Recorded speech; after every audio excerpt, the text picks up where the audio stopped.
Hi, John. Hey, Jaguars. Soof, Sarah Weeks. We're down to the last chapter, chapter 20. More than a page loves to turn. One morning in the middle of August, I was lying in the back of the old pickup truck, watching clouds and thinking about nothing in particular, when I heard someone calling. Hello? Hello? I sat up and saw a girl standing in the driveway, straddling a bike. She had a streak of blue in her hair and a pair of cat ears pinned to the top of her head.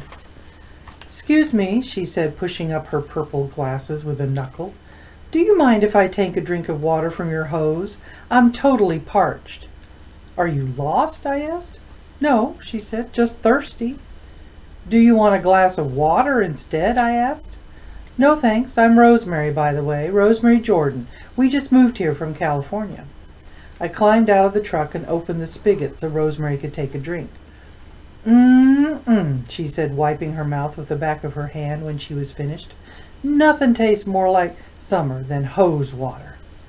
"Well, what about lemonade?" I asked. "Good point," she said. "Tell you the truth. Do you think... Tell the truth. Do you think my legs look fat?" I looked at her legs, which were very long and extremely skinny. "No," I said, tapping the tip of my nose. Once, twice, 3 times. It seemed like an odd question to ask a complete stranger, which probably shouldn't have surprised me, considering the person who'd asked it had blue hair and cat ears. "Oh, that was totally a test," she said. "I know I have skinny legs. I just wanted to see what you'd say." "Did I pass the test?" I asked. "You didn't have to," she said. "I already like you because you let me drink from your hose. What's your name, anyway?"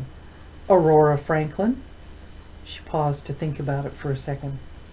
14 letters, she said, "same as me." I wondered how she figured that out so quickly. "I'm scary good at numbers," she said, answering the question before I'd even had a chance to ask it. "And spelling, too. But I totally suck at faces." "Drawing them, you mean?" I asked. "No, reading them," she said. "It's such a pain. I can never tell what anyone is feeling. In case you haven't figured it out, I'm on the spectrum. In California, everybody is." "Really?" "Well, maybe not everybody, but lots. You know what it means, right?" "Yeah," I said. "My mother used to think I might be like that, too. But it turns out I'm just weird." "Good," said Rosemary. "I like weird people. Did you know your shirt is on inside out?"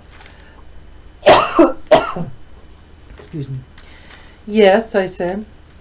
"Let me guess. It's a tag thing, right?" "Yeah, even if my mom cuts them out, I can still feel them," I told her. "They itch." "I'm cool with tags," Rosemary said. "But I hate socks.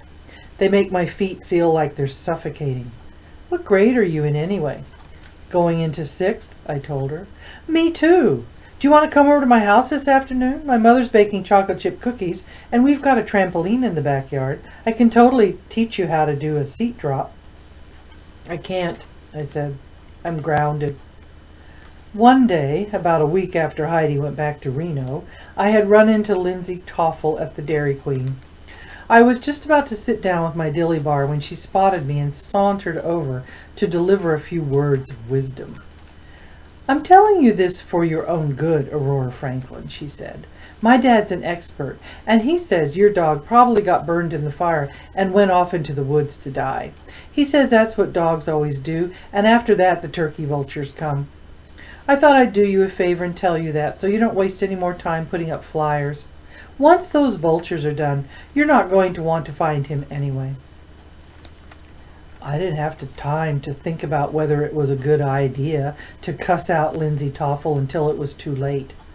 I guess it was wrong to use that kind of language, especially in public, but it was one of the most satisfying things I've ever done in my life, even if I did get grounded a month.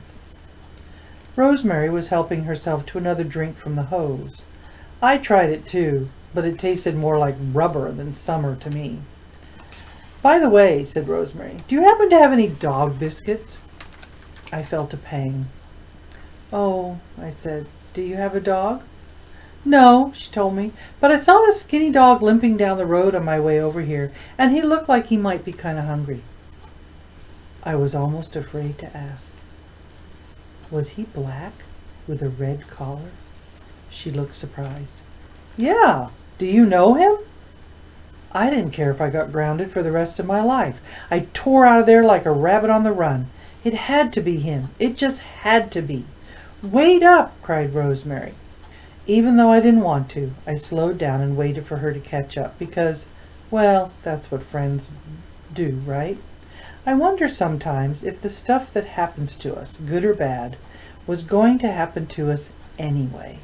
And the reason we call it luck or destiny or fate or karma is so it won't feel quite so random. I don't know if it was luck that helped Heidi guess 10 coin flips in a row correctly all those years ago.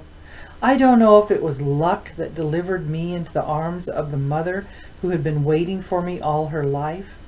All I know is that when a new friend shows up on your doorstep on the very same day that an old friend finally comes home, you don't waste your time trying to figure out what to call it. Not everything has a name.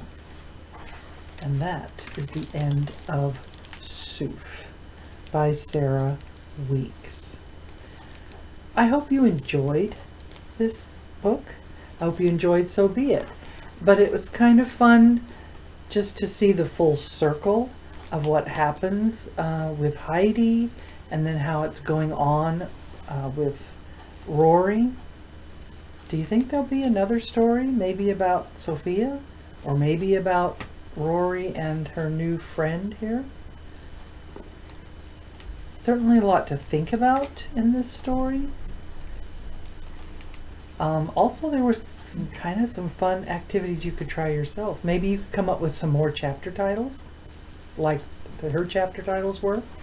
You could also try to make, well, this would be easier if you're in the library, but you could do it from your own books at home, of making book title poetry, where you just look at book titles and try to put them together in a pile and make it read like a poem.